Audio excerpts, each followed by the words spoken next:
Bonjour à tous. Nous sommes le 25 janvier 2024, tout Bishvat. Je voulais partager avec vous une superbe perle que j'ai entendue du Rav Cherki sur la paracha Béchalach et plus exactement sur l'épisode de l'Aman. Une toute petite introduction.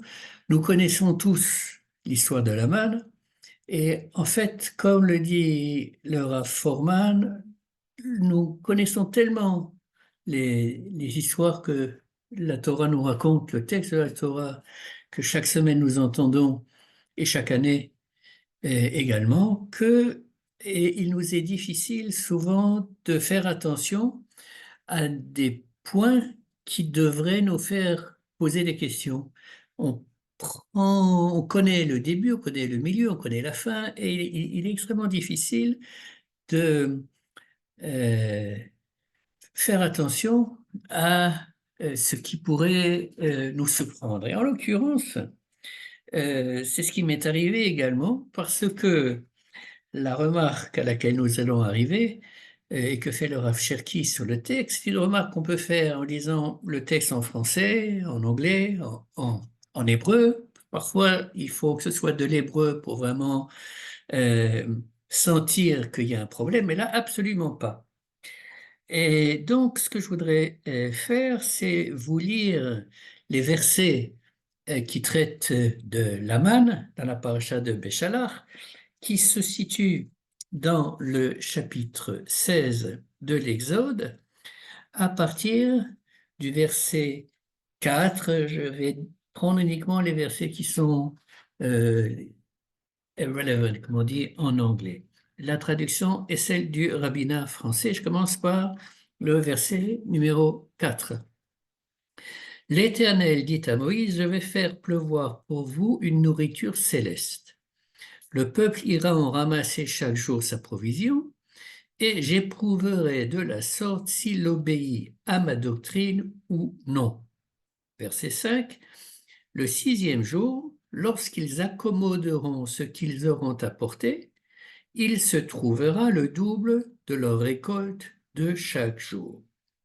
Je saute maintenant au verset 11 euh, et le passage va du verset 11 au verset 24, le passage qui nous intéresse. L'Éternel parla ainsi à Moïse. J'ai entendu les murmures des Israélites, parle-leur en ces termes. Vers le soir, vous mangerez de la viande, au matin, vous vous rassasirez de pain et vous reconnaîtrez que moi, l'Éternel, je suis votre Dieu. En effet, le soir, les cailles arrivèrent et couvrirent le camp, et le matin, une couche de rosée s'étendait autour du camp. Cette couche de rosée ayant disparu, on vit sur le sol du désert quelque chose de menu, de floconneux, fin comme le givre sur la terre. À cette vue, les enfants d'Israël se dirent les uns aux autres, qu'est-ce que ceci? Car ils ne savaient pas ce que c'était. Et Moïse leur dit, c'est là le pain que l'Éternel vous donne pour nourriture. On arrive au verset 16. Voici ce qu'a prescrit l'Éternel. Recueillez-en chacun selon ses besoins, un homère par tête. Autant chacun de personnes dans sa tente, autant vous en prendrez. Ainsi firent les enfants d'Israël. Ils en ramassèrent, l'un plus, l'autre moins.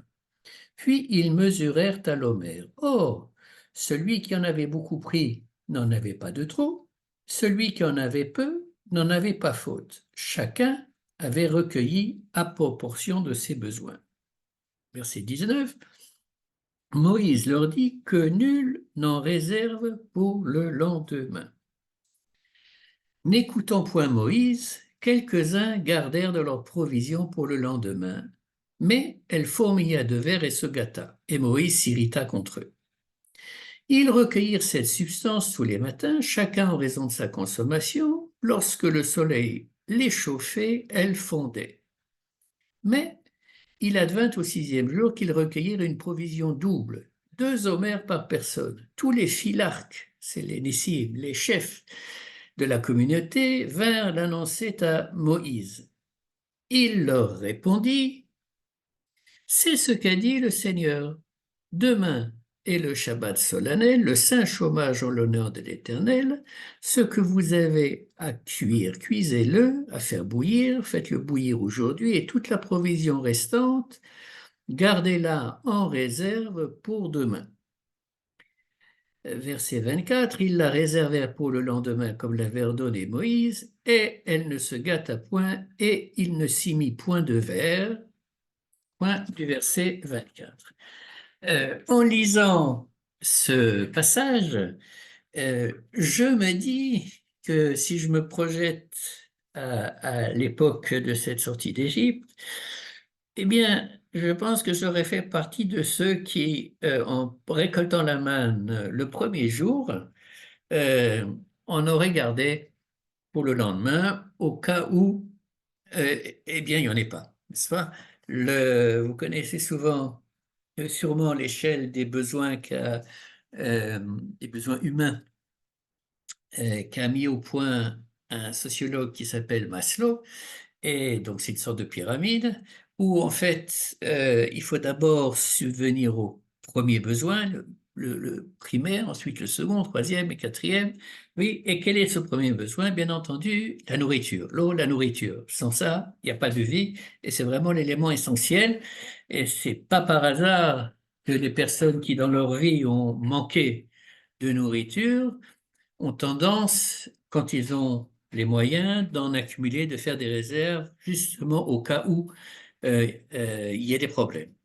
Oui, mais ça c'est une aparté.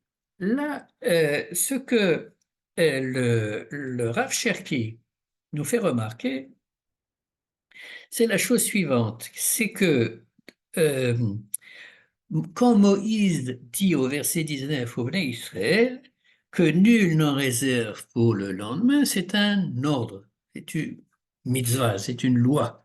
Oui.